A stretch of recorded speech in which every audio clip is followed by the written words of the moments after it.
봉독해드린 사사기서 1장 1절로 7절의 말씀을 중심으로 사사시대의 우리의 신앙, 제목을 같이 하십시다. 사사시대의 우리의 신앙. 여러분, 모세를 통해서 출애굽의 역사를 이루시고 이제 여호수아를 통해서 가나안 정복을 이룬 다음에 여호수아가 110세를 일기로 하나님의 부름을 받아 죽습니다. 여호수아가 천국으로 부름을 받은 이후에 이제 이스라엘 사회에는 사사 시대로 접어들게 되어집니다. 약 300년 어간 동안 12명의 사사가 있었고 또 그 사사들을 통하여 민족이 이방 나라의 압제를 당할 때에 그 압제당하는 민족의 사람들을 하나님께서 이 그때그때마다 사사들을 통해서 다시 회복시키는 그런 모습을 우리는 볼 수가 있습니다.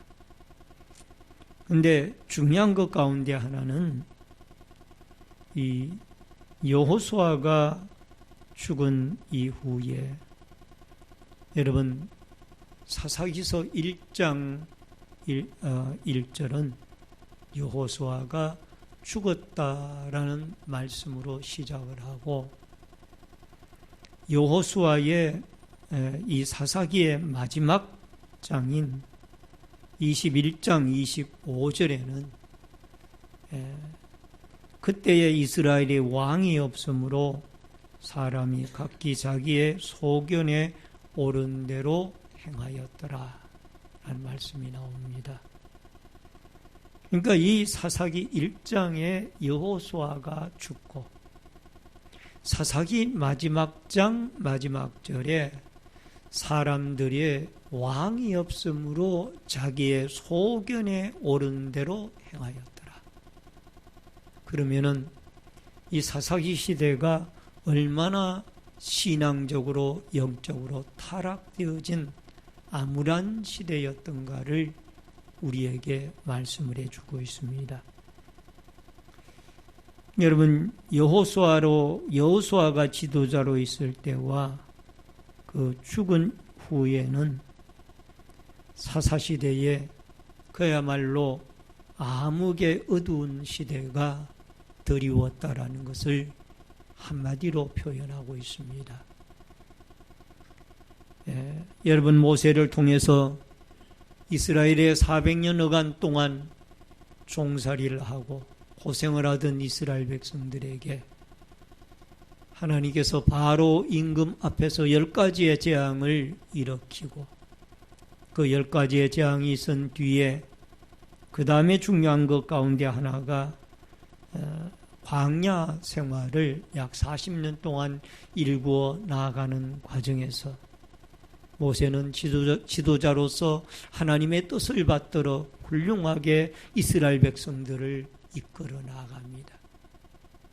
그런데 이 모세가 죽은 이후에 여호수아가 그 바톤을 이어받아서 다시 가나안 정복이라는 대사명을 가지고 무려 7년 동안 31명의 왕들을 정복을 하고 성읍을 정복하고 그야말로 큰 과업을 이루고 하나님 앞에 부름을 받아 가게 되어집니다.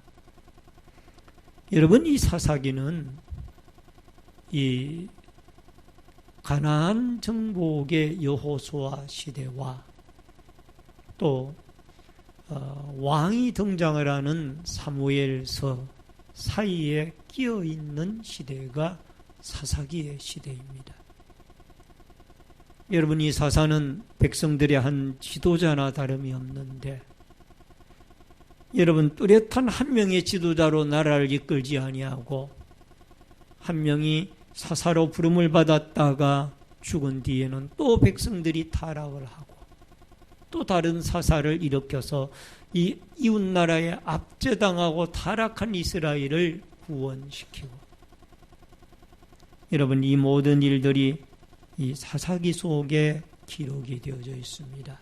우리는 지난주까지 빌립보서의 말씀을 가지고 이 주일날 1, 2부 예배 때 말씀을 나누었습니다마는 이제 한동안 이 사사기의 말씀을 가지고 1부, 2부 예배 때 같이 말씀의 은혜를 나누고, 또 이 사사기를 통하여 하나님 중심의 신앙이, 하나님을 왕으로 섬기는 신앙이 얼마나 중요한 것인가를 여러분과 제가 깨닫고, 또 같이 도전을 받으며 은혜를 받고, 이런 공동체, 이런 가정, 이런 사회, 이런 국가를 이루어 나가는 아름다운 역사가 있어지기를 주의 이름으로 축원합니다. 먼저 문제 앞에 하나님께 기도하라는 겁니다. 여러분, 1절 말씀을 같이 읽겠습니다. 다 같이 읽습니다. 여호수아가 죽은 후에 이스라엘 자손이 여호와께 여쭈어 이르되 우리 가운데 누가 먼저 올라가서 가나안 족속과 싸우리까? 여러분, 여기에 1절에 보면은 여호수아가 죽은 후에 이스라엘 자손이 여호와께 여쭈어 이르되 우리 가운데 누가 먼저 올라가서 가나안 족속과 싸우리까? 여러분, 여호수아가 죽은 후에 이스라엘 백성들에게는 염려가 생겼습니다. 그 걱정거리는 다름이 아니라, 과연 여호수아가 있을 때에는 그분이 군대의 선봉장이 되어지고 백성들의 신앙적인 지주가 되어져서 훌륭하게 하나님 중심으로 이 나라를, 이 이방 가나안 7족속들을 물리치고 점령을 해나갔는데, 또 12지파에게 땅을 분배하는 그 일을 하나님의 지시를 따라 잘 감당을 했는데, 이제 그가 하나님의 부름을 받고 나니까 당장 남아있는 여호수아 시대 때에 다 점령, 땅 분배는 다 했지만은 아직도 남아있는 가나안 족속, 브리스 족속, 여러 족속들의 땅들을 점령해 나가는 이 일을 누가 할 거냐. 그래서 그거를 하나님께 여쭙는 거예요. 하나님, 이제 여호수아는 하나님의 부름을 받아 110세의 일기로 하나님 앞에 부름을 받아 갔고, 남아있는 땅은 점령해야 할 땅이 많은데, 하나님, 누가 먼저 올라가서 저 가나안 사람들과 싸워 전쟁을 치루어야 마땅하니까? 여러분, 이런 어려운 문제 앞에서 이들은 하나님 앞에 기도를 했던 것입니다. 정신적인 지도자가 사라진 이 일은 이스라엘 백성들에게 있어서 하나의 큰 문제였습니다. 이스라엘 백성 자체적으로는 해결할 수 없는 큰 문제였습니다. 그래서 그나마 여호수아 시대 때에 같이 신앙생활을 하고 하나님을 섬겼던 그 믿음의 지도자들, 믿음의 동역자들이 있었기 때문에 이런 하나님께 기도하자, 여쭈자란 얘기도 나온 거예요. 하나님의 답이 유다가 먼저 올라갈지니라, 그렇게 대답이 나왔습니다. 그래서 중요한 것 가운데 하나는 우리가 문제가 발생이 되어졌을 때 그 문제만 묵상을 하고 문제 속에 함몰되어져서 늘 문제 속에 빠져가지고 헤어나오지를 못하는 이런 신자가 되어져서는 안 된다. 그 문제 가운데서 문제를 해결하시는 하나님을 묵상하고 하나님에게 기도하고 하나님에게 예배드리고 하나님에게 찬양드리고 하나님에게 섬겨 나가게 되어질 때 여러분 그 문제 속에서 빠져나오게 되어질 줄로 믿습니다. 시편 34편 6절에 이 공고한 자가 부르짖음에 여호와께서 들으시고 그 모든 환난에서 구원하셨도다. 여러분 시편 34편의 시인이 곤고한 일이 무엇인가 봤더니 환난이었어요. 이 환난의 내용은 구체적으로 무엇인지 모릅니다. 대적에게 쫓기는 일인지 병으로 고통을 당하는지 아니면 어떤 하나님의 재앙으로 말미암아 많은 고통과 어려움이 있는지 아무도 가늠을 하지 못합니다. 근데 중요한 게 하나가 있어요. 그 곤고하고 환난의 문제를 만났을 때 여호와께 부르짖었더니 하나님께서 들으시고 그 모든 환난에서 구원하셨도다. 할렐루야. 그 환난의 문제 속에서 하나님께 기도하였더니 하나님이 건져내 주셨다라는 이 사실이 우리에게는 너무나도 귀중한 말씀인 줄로 믿습니다. 여러분, 베드로의 경우를 보면은 우리는 문제가 발생했을 때 어떻게 처신해야 되는지를 확실하게 교훈을 받습니다. 마태복음 14장 29절로 30절을 보면은 오라 하시니 베드로가 배에서 내려 물 위로 걸어서 예수께로 가되 바람을 보고 무서워 빠져가는지라 소리질러 이르되 주여 나를 구원하소서 하니. 여러분 여기에 오라 하시니 오라 할 때에 베드로가 누구를 바라봤겠어요? 예수님이 자기를 오라 하니까 누구를 바라봤겠어요? 예수님을 바라봤죠. 예수님께서 베드로에게 물 위로 걸어오시는 예수님께서 배에 있는 베드로에게 오라라고 이야기를 한 거예요. 그러니까 그때에 이 베드로는 물 위에서 걸어오시면서 자기에게 오라고 하시는 그 예수님을 바라보고 배에서 내려서 걸어가니까 아무 도구도 없이 물에 빠지지 않고 걸어가는 거예요. 바다 위를 걸어가는 겁니다. 근데 한참 가다가 보니까 이 베드로 생각이 뭐가 들어가는 거 아니? 이 바람이 불어오고 파도가 무서운 거예요. 그래서 예수님에게서 눈이 떨어지고 그 다음에 그 눈이 어디로 가는 거 아니? 바다로 갔고 바람으로 간 거예요. 막 거세게 불어오는 바람과 파도에게로 눈길이 가자마자 빠져들어가기 시작합니다. 그러니까 예수님에게서 눈이 떨어지지 아니하고 예수님을 바라볼 때에는 그가 물속에 빠지지 않았습니다. 그런데 예수님을 바라보지 아니하고 바람을 바라보고 파도를 바라볼 때 물속에 빠져들어갔어요. 아주 중요한 교훈이에요.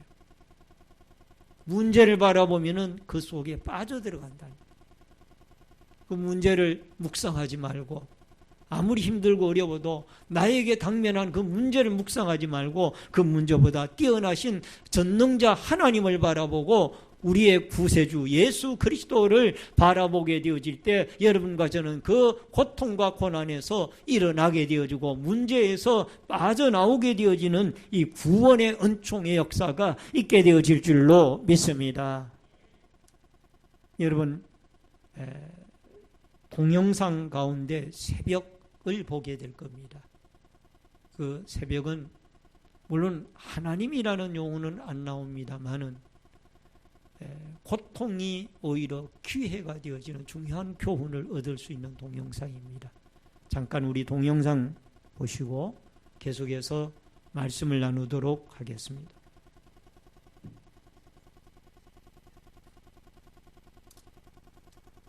뷰티 크리에이터 새벽입니다.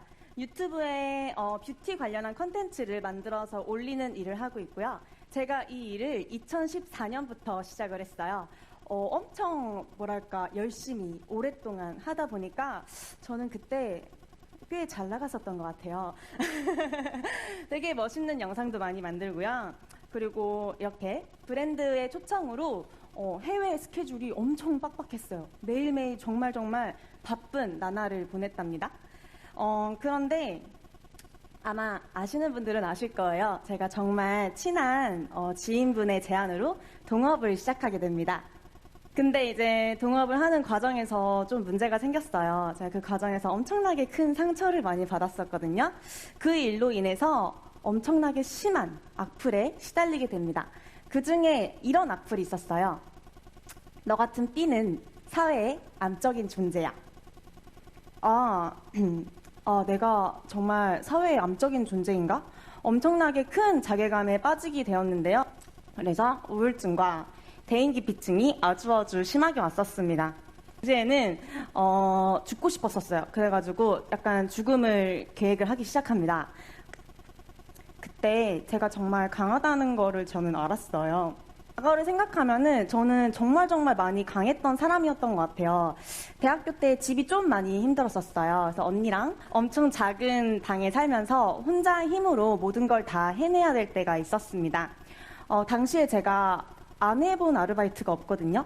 저는 진짜로 나쁜 짓 빼곤 거의 다 했었던 것 같아요. 이렇게 제가 정말 강한 사람이더라고요. 결론은 죽고 싶었던 새벽은 생각보다 강했고요. 스스로 레벨업이 됐다는 생각이 엄청나게 많이 들었었어요. 그렇게 해서 다시 유튜브를 시작하게 됩니다. 다시 유튜브를 시작하면서 반응이 꽤 좋았어요. 브랜드에 대한 러브콜도 다시 많이 받았고, 그리고 너무 하고 싶었던 큰 팬미팅도 기획이 되어 있었어요.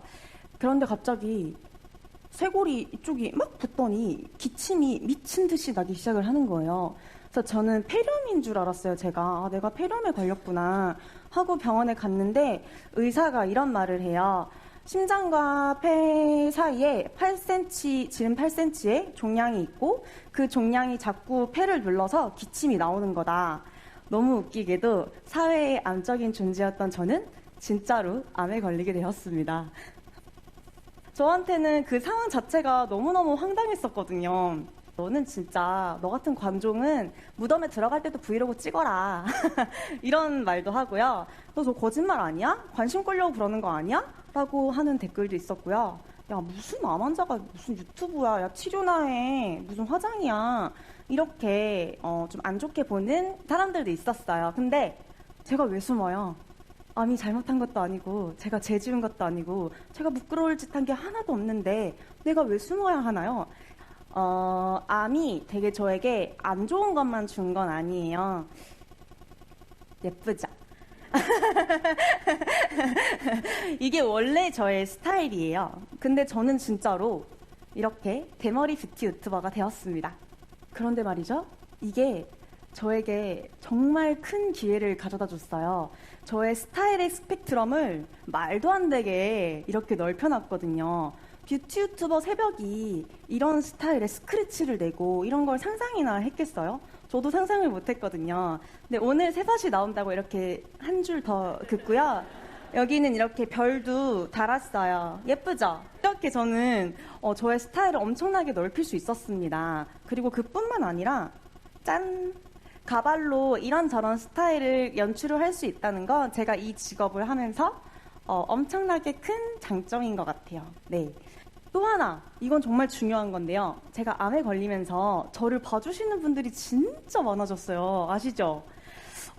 저는 제가 한번 살아보겠다고, 살아남아 보려고 저의 강함을 이끌어냈을 뿐인데, 그거를 보고 사람들은 용기를 많이 얻었다고 하더라고요.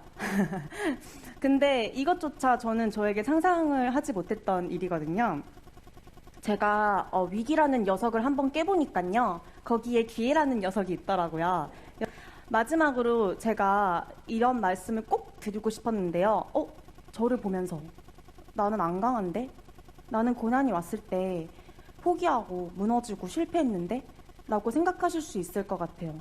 누가 포기도 하지 않고 무너지지 않고 실패도 안 하나요? 저도 매일매일 해요. 이 얘기가 몇몇 분들에게라도 작은 용기가 되었으면 하고 조심스럽게 바라봅니다.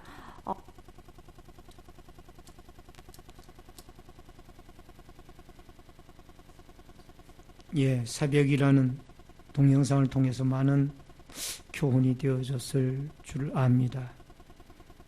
암이 찾아와도 그 암을 통해서 오히려 더 새로운 이미지를 펼쳐가는 그런 모습을 바라보면서 여러분과 저에게 고난이 찾아왔을 때 물론 앞이 캄캄하죠.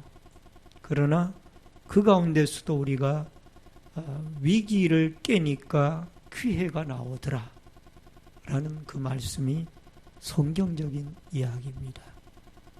우리에게는 위기가 찾아오는 것 같지만 그 뒤에는 하나님의 좋은 기회가 오는 거예요. 그래서 여러분과 저에게 오늘 여기에 새벽 동영상에서는 없었지만 중요한 무기가 나 있잖아요. 고난이 찾아왔을 때 우리는 하나님, 전능자 하나님에게, 생명의 주인이신 하나님께, 또 우주 만물을 통치하시는 왕이신 하나님께 기도할 수 있는 기도의 무기를 주신 줄로 믿습니다. 여러분, 우주를 비행하는 비행사들이 멀리서 우주선을 타고 가면서 지구를 바라볼 때 너무나 아름답다고 합니다. 나 지구 안에서는 아름다운 모습들만 있는 것은 아니죠. 홍콩의 자유와 시위의 문제라든가 또 북한의 핵 미사일 개발의 문제, 핵 문제나 계속해서 쏘아 올리는 미사일의 문제, 또 아프리카의 물이 부족해서 2시간씩이나 걸어서 물을 구하러 가는 문제, 또 그 구하여 온 물이 흙탕물이라 엄마는 그 물을 아이에게 먹이면서 이 아이가 이 흙탕물을 먹으면 분명히 병에 걸릴 텐데, 그러나 이 물마저 먹지 않으면 이 아이가 죽을 텐데, 그래서 그 물을 먹여서 병에 걸리더라도 먹이는 것. 이게 아프리카 일부 지방의 현실이라는 겁니다. 여러분, 이 지구상에는 굶어 죽어가는 사람이 수억인데, 또 어떤 나라에서는 이 식량이 남아 돌아서 그 식량을 바다에다가 버리는 그런 나라도 있다고 합니다. 여러분, 우리는 이런 모든 어려운 문제들이 하나님에게 돌아가고 기도로 부러지게 되어질 때 주님이 바로 잡아주시고 해결해 주실 줄로 믿습니다. 자유와의 문제나 핵무기의 문제나 또 미사일의 문제나 여기에 굶주림의 문제나 물의 문제나 모든 문제를 해결하실 분은 여호와 하나님이신 줄로 믿습니다. 우리는 그 환난에서 하나님께 기도하여서 하나님이 어려운 문제를 해결하시고 또 풀어주시는 아름다운 믿음의 역사가 여러분과 저에게 있어지기를 주의 이름으로 축원합니다. 크게 두 번째로 새로운 도전을 해야 됩니다. 2절과 4절을 같이 읽겠습니다. 다 같이 읽습니다. 여호와께서 이르시되 유다가 올라갈지니라.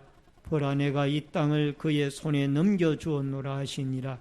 4절에 유다가 올라가며 여호와께서 가나안 족속과 브리스 족속을 그들의 손에 넘겨주시니 그들이 베색에서 10,000명을 죽이니라.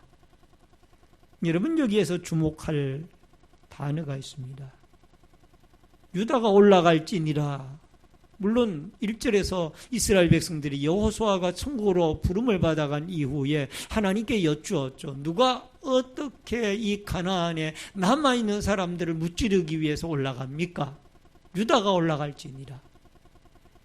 그래서 하나님이 응답으로 유다를 올라가게 했는데, 여러분, 이 유다가 왜 하필이면 12지파 가운데 유다 지파가 먼저 올라가느냐 이거죠. 물론 개인 모세 지도자, 여호수아 지도자가 이제 공동체인 유다 지파로 바뀌어지게 됩니다. 근데 중요한 거는 유다라는 이 지파는 야곱의 12아들이 12지파가 되는데 그 12아들 가운데 4번째 아들이에요. 근데 그가 먼저 올라갈지니라. 그 사연은 이렇습니다. 창세기로 거슬러 올라가면은 루벤은 첫째 아들이지만은 아비의 침상을 범하였기 때문에 장자권을 빼앗깁니다. 둘째 아들, 셋째 아들인 시몬과 레위는 창세기 34장의 디나의 사건 때문에 그가 장자권을 빼앗깁니다. 그 다음에 그 장자권이 누구에게로 넘어가느냐?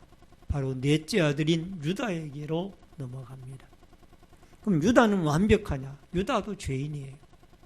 그도 며느리와의 관계, 며느리 다말과의 관계 속에서 자녀를 낳게 되어지는데 이것을 그가 알지 못하고 행하였기 때문에 그가 하나님 앞에 회개를 했다라는 표현은 없습니다만은 끝까지 이것은 며느리의 탓이 아니라 내 탓이다라고 말을 하면서 하나님 앞에 회개의 모습을 보였고 또 며느리에게 잘못이 있는 것이 아니라 나에게 잘못이 있다. 내 막내 아들이 있지만은 그 막내 아들이 성장하기까지 이 계대 결혼에 의해서 며느리가 기다렸는데 그 아들을 주지 아니하는 막내 아들이 또 죽을까봐 주지 아니한 나의 잘못이다. 그래서 결국 이 유다에게 장자권이 넘어갑니다.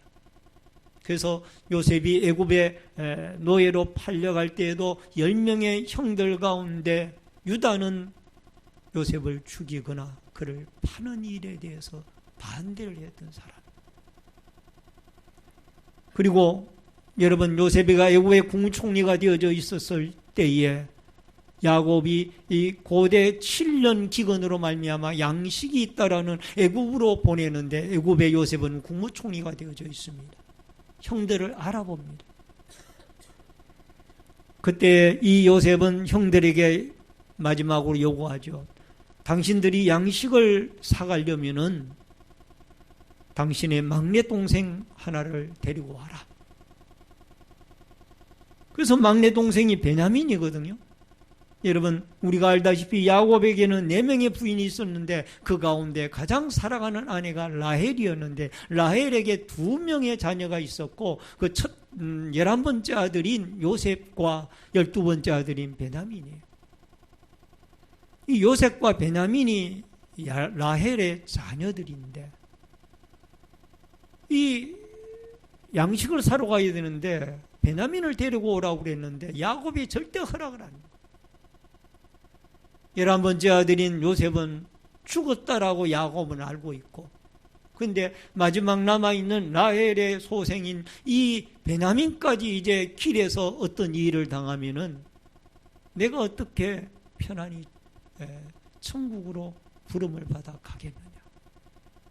그러면서 허락을 하지 않습니다. 그러나 그때에 유다가 나서죠. 내가 만약에 이 막내 동생을 다시 아버지 앞에 데리고 오지 아니하면은 하나님 앞에 큰 죄를 짓고 나의 자녀들을 담보하오리니 이 양식을 사지 못해서 굶어서 죽어가는 것보다가 동생을 저를 믿고 보내주시기 바랍니다. 그래서 아버지의 승낙을 얻어내서 베냐민을 데리고 가지 않습니까? 그리고 또 애굽에서도 이 다시 양식을 사가지고 올 때 요셉은 이 베냐민을 붙잡아 두고자 합니다. 그랬더니 그때 유다가 말을 하죠. 11번째 아들은 어떻게 되어졌는지 없어졌고 아버님께서 이 마지막 12번째 아들이 같이 우리와 동행하지 아니하면은 우리 아버님이 크게 상심할 것입니다. 사실상 유다가 장자의 대표의 고난을 다 선한 일에 그가 앞장을 섰더라고요. 하나님을 믿는 믿음의 사람이었기에 그에게 여러분 민수기 2장 3절에 보니까 동방해돋는 쪽에 진칠자는 그 진영별로 유다가 진영의 군기에 속한 자가 유다 자손의 지휘관은 암미나답의 아들 나손이라. 그러니까 이 광야를 행진할 때에도 제일 앞장에 제일 중앙에 선 지파가 유다 지파예요. 그가 사실상 장자 역할을 감당하게 되는 거예요. 여러분 창세기 49장 10절에는 규라는 말은 지팡이라는 뜻입니다. 지팡이가 유다를 떠나지 아니하며 통치자의 지팡이가 그 발 사이에서 떠나지 아니하기를 실로가 오시기까지 이르리니 그에게 모든 백성이 복종하리로다.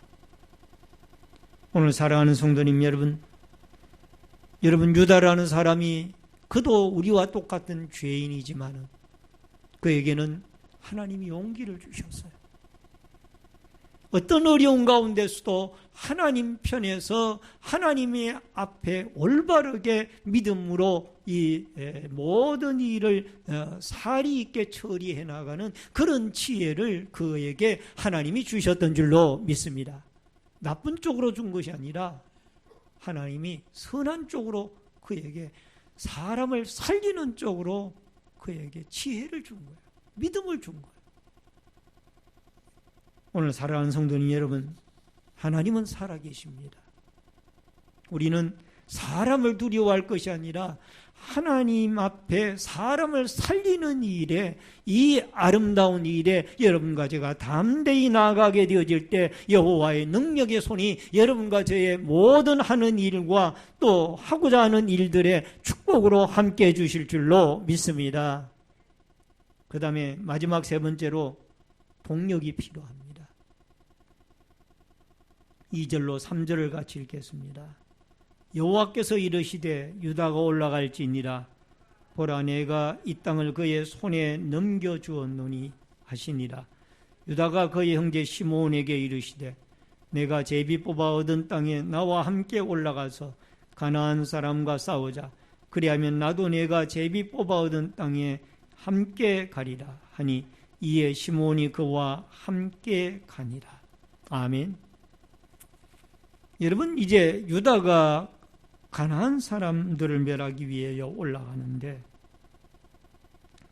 시므온 지파가 같이 가자라는 얘기를 합니다. 유다가 시므온 지파에게 함께 올라가자. 함께 올라가자. 시므온 지파가 분배받은 땅은 유다 지파 안에 있는 일부분의 땅을 유다 지파가 이 여호수아서에 보면은 시므온 지파에게 내주게 되어집니다. 그래서 이 시므온 지파에게 우리 함께 올라가서 가나안 민족과 싸우자. 그러니까 이렇게 함께라는 이 단어가 반복해서 나오고 있습니다. 여러분 3절의 말씀에 보니까 나와 함께 올라가서 함께 가니라. 함께라는 단어가 반복해서 나오고 있습니다. 이것은 무엇을 말하고 있는 거 아니? 이 유다 지파가 혼자 가나안 족속을 멸하지 아니하고 이 시므온 지파와 함께 동력을 이루어서 이 가나안 사람들을 멸하게 되어지는 것을 보게 되어집니다. 여러분, 르비딤에서 출애굽 과정에서 모세가 산에 올라가서 기도하고 여호수아 장군은 현장에서 아말렉 군대와 싸웁니다. 모세의 기도의 팔이 내려오면은 아말렉이 이기고 기도의 손이 올라가면은 이스라엘이 이깁니다. 나중에 모세의 팔이 너무너무 오랫동안 올릴 수가 없어서 힘이 들어 내려오니 아론과 훌이 모세의 두 팔을 양쪽에서 들어 올려서 이 가나안을 아말렉을 진멸하기까지 기도의 손을 하나님께 높이 들어 올려 동력을 통하여 승리하는 모습을 보게 되어지는 줄로 믿습니다. 여러분, 하나님께서도 우리 인간을 구원하실 때에 하나님 아버지께서 구원 계획을 이루시고 독생자 예수 그리스도께서 십자가의 대속의 죽음을 통하여 여러분과 저의 죄를 속량하시고 성령 하나님께서 이 그리스도께서 이루어놓으신 구속의 사역을 우리가 믿음으로 받아들이도록 여러분과 저의 마음을 감동시키는 성부, 성자, 성령 하나님의 삼위일체의 동력의 역사 속에 여러분과 저의 구원이 이루어졌다라는 이 사실을 여러분과 제가 기억하고 여러분, 우리가 주님의 일을 하든 또 가정의 일이든 직장의 일이든 사회의 일이든 어떤 일을 해나갈 때에도 서로 협력하여 선을 이루는 아름다운 역사가 있어지기를 주의 이름으로 축원합니다. 히브리서 10장 25절에 모이기를 피하는 어떤 사람들의 습관과 같이 하지 말고 오직 권하여 그날이 가까움을 볼수록 더욱 그리하자. 여러분, 모이기를 피하는 사람들의 나쁜 습관과 같이 하지 말고 더욱 열심히 모여서 하나님 앞에 모이기를 힘쓰고 하나님 앞에 재림이 가까울수록 더욱 열심히 모이자라. 구역도 한두 사람이 힘을 모으고 두세 사람이 힘을 모으면 구역이 힘이 나는 거예요. 여러분, 나는 이래서 바빠서 안 돼, 나는 저래서 안 돼 하면은 그 구역이 안 되는 거예요. 그래서 서로가 힘을 모으게 되어지면은 여러분, 그 구역 예배를 통하여 신앙의 힘을 얻고 또 나아가 전도를 하고 신앙의 성장을 이루고 어려운 문제들을 함께 기도하면서 풀어나가는 좋은 지체로서 성장해 나갈 수가 있을 줄로 믿습니다. 여러분, 구역뿐만이 아니라 기관이나 모든 재직이나 모든 교육기관이나 모든 것이 협력이 필요합니다. 봉사의 기관이나 모든 기관에 협력이 필요한 거예요. 서로가 서로의 조금씩 마음을 모으게 되어지면 공동체는 서가게. 따라하십시다. 하나님과 동역하고 사람과 동역합시다. 아멘. 그리하여서 가정이나 교회 공동체, 직장이나 사회가 다 동역함으로 말미암아 든든히 세워나가는 이 아름다운 역사가 여러분과 저에게 있어지기를 주의 이름으로 축원합니다. 기도하겠습니다.